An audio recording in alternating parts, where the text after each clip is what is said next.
Wilayah pesisir NTT mempunyai potensi produksi garam yang cukup besar.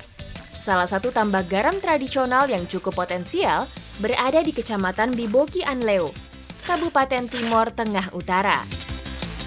Saya sekarang berada di pesisir Desa Tuamese yang memiliki sentra produksi garam yang unik karena kita akan mengambil garamnya dari tanah yang berada di sekitaran pohon mangrove.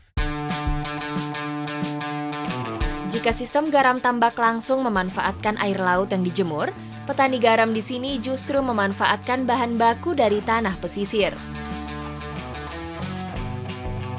Kadar garamnya bisa terlihat karena permukaan ini berwarna putih-putih dan ini terjadi karena pasang surutnya air laut, tapi tidak terjadi setiap hari karena pasang surutnya itu setiap beberapa minggu sekali. Petani hanya perlu mengeruk lapisan tanah bagian atas untuk dijadikan bahan baku pembuatan garam. Sekarang ini waktu yang tepat sekali untuk panen garam dari tanah ini karena pada saat musim kemarau akan melimpah banyak. Tapi kalau musim hujan nggak bakalan jadi garamnya ya Pak? Iya.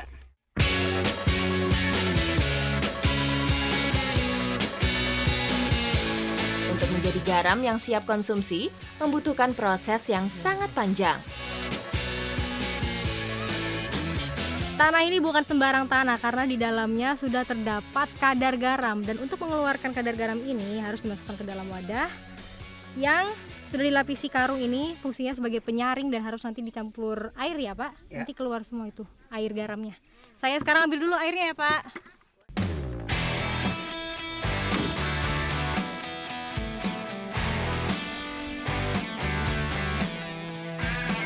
Air akan melarutkan kandungan garam yang menempel dengan tanah.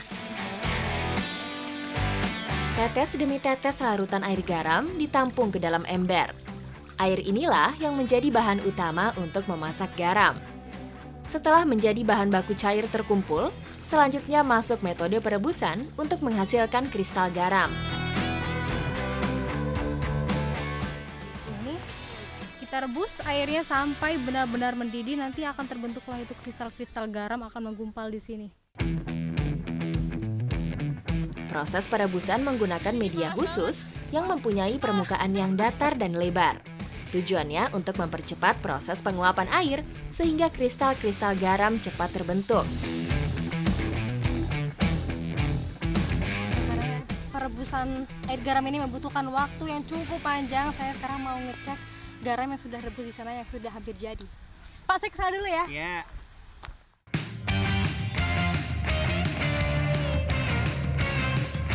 Sebelum bisa dikonsumsi, garam harus ditiriskan dan didinginkan.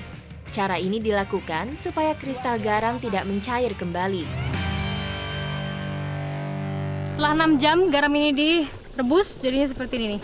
Sudah mengkristal, ini disaringnya harus benar-benar sampai airnya habis, makanya di sini kita saring lagi pakai wadah ini. Ini masaknya juga nggak boleh terlalu lama, harus tepat sekali karena biar dia tidak hangus.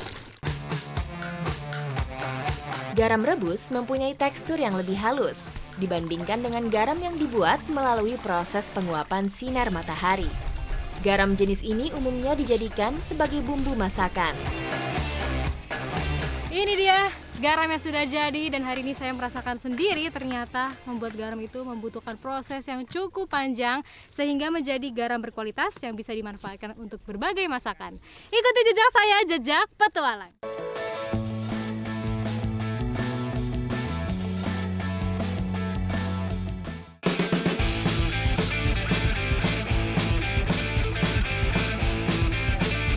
Di tengah keringnya wilayah pesisir utara, Kabupaten Timor Tengah Utara terdapat satu komoditi tanaman langka yang masih dijaga kelestariannya oleh masyarakat setempat. Kayu putih menjadi salah satu tanaman yang menjadi ciri khas di pesisir utara Tuamese, Kecamatan Biboki Anleo, Kabupaten Timor Tengah Utara. Tak banyak orang tahu, tanaman yang tumbuh subur di antara tanaman lontar ini masuk ke dalam suku jambu-jambuan. Itu diapain mah? Ini kurang bagus. Kurang bagus? Iya, tidak ada. Kenapa? Minyaknya kurang harum. Kurang harum? Iya. Oh, jadi harus dicek dulu begitu ya Mama? Iya. Iya, harus dicek. Oh gitu, jadi cara mengambil daun kayu putih. Itu ada treatmentnya. Setelah diambil harus diputar terus dihirup.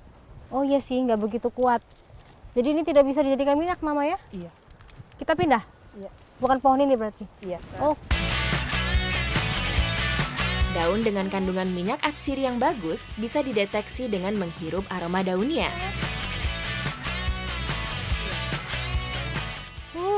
bisa ya? Iya bisa.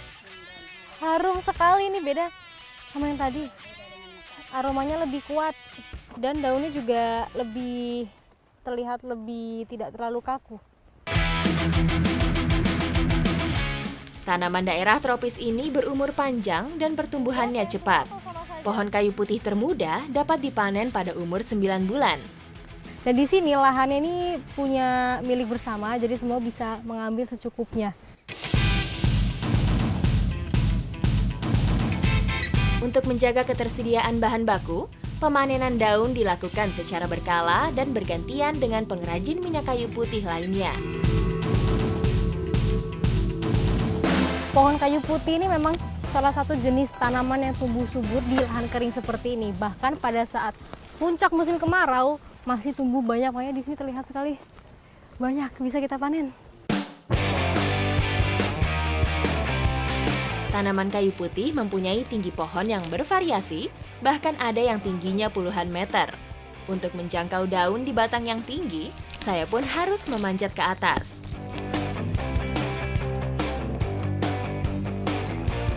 Pohon kayu putih ini walaupun dahan yang saya pijak ini kecil-kecil, tapi kuat sekali, makanya aman banget kalau saya naik sampai atas-atas seperti ini.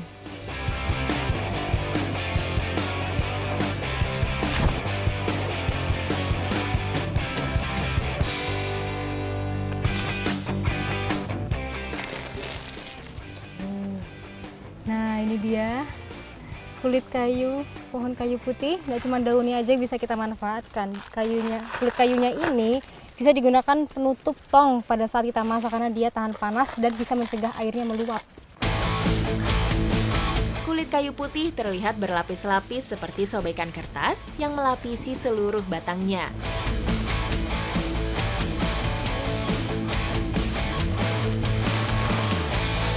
Udah banyak ya, Mama? Udah terkumpul cukup sekali. Daun kayu putih ada 4 karung. Setelah ini kita akan bawa ke rumah Mama untuk dilanjutkan proses pembuatan minyak kayu putih. Ikuti jejak saya, jejak petualang.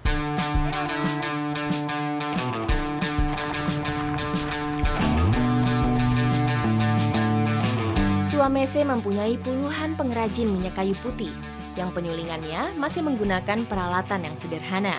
Salah satunya yang dilakukan Mama Lena dan keluarga. Ini walaupun daun tapi beratnya terasa. Nah, ini kita sudah sampai di lokasinya. Setelah ini kita akan memulai proses. Kita susun dulu alat-alatnya. Butuh kurang lebih 6 karung daun kayu putih untuk sekali proses penyulingan. Sebelum daun dimasukkan, isi tong dengan air untuk membantu proses penguapan.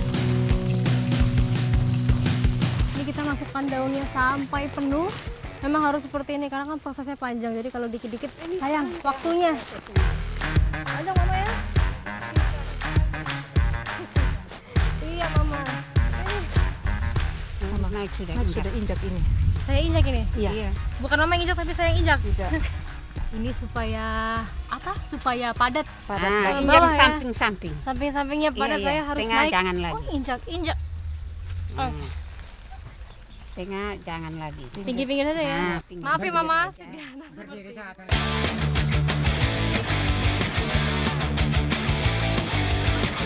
Oke.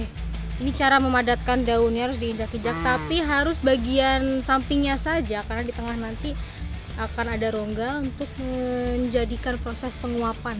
Nggak boleh padat bagian tengahnya, Mama ya. Iya.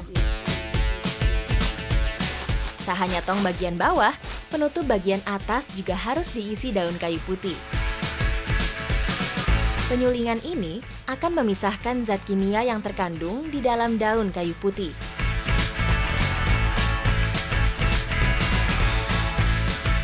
Oke, ini udah mulai tahap perebusan. Di bagian sisi sini juga sudah ditutupi oleh kulit dari kayu putih.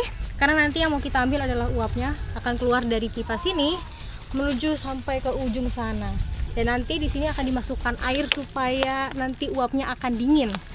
Di titik paling ujung di sini, semua uap akan berakhir di sini. Kemudian kita tunggu sampai terpisah, itu bagian bawah air dan bagian atasnya itu adalah minyak. Lumayan juga, mungkin sekitar 3-4 jam prosesnya. Proses penyulingan bertujuan untuk memisahkan dua macam benda cair, yaitu air dan minyak atsiri. Massa jenis minyak kayu putih lebih ringan dibandingkan dengan air, sehingga minyak kayu putih terapung di atas air. Sudah lepasin begini, tinggal lihat dia minyak. Oke. Ini nih yang sudah masak, uapnya sudah tercampur di sini. Kalau ditunggu sebentar saja dia akan terpisah. Ini terlihat sekali walaupun dari luar seperti ini, bagian minyaknya di atas, airnya di bawah. Ini kita keluarkan dulu airnya sampai hampir habis, Mama ya.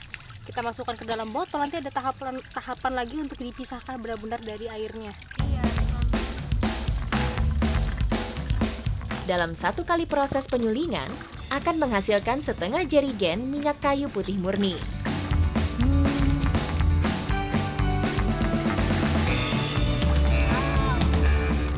Sudah jadi juga ini minyak kayu putihnya, dan inilah minyak kayu putih produksi rumahan yang sangat berkualitas karena ini original sekali.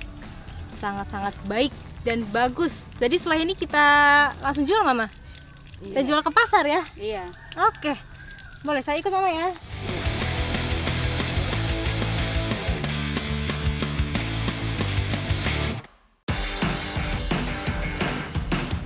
Minyak kayu putih menjadi salah satu penggerak ekonomi sebagian masyarakat pesisir Tuamese. Selain pesanan, Mama Lena biasa menjual minyak kayu putih murni ini ke pasar dekat rumahnya. Nah, ini kita sudah sampai di pasar Tuamese. Ini tuh pasar tradisional yang adanya hari Senin saja, karena hari-hari lain akan berpindah. Di sini banyak sekali yang jualan, gak cuma salah satu sayur mayur saja, tapi ada juga baju-baju, terus ini ada kabel-kabel. Mumpung lagi ramai, kita jual minyak kayu putihnya. Semoga dapat pembeli, Mama. Coba kita cari ke sana. Tuamese mempunyai jarak yang lumayan jauh dari pusat kota Kabupaten Timor Tengah Utara. Untuk memenuhi kebutuhannya, masyarakat mengandalkan pasar mingguan yang ada di pinggiran desa. Selain berbelanja, masyarakat juga memanfaatkan pasar mingguan ini untuk berjualan. Setelah bernegosiasi, akhirnya saya dan Mama Lena mendapatkan satu pembeli. Untuk ukuran minyak kayu putih murni, harga jual di sini masih cukup terjangkau. Bahkan kami mendapat bonus tomat dari hasil penjualan minyak kayu putih.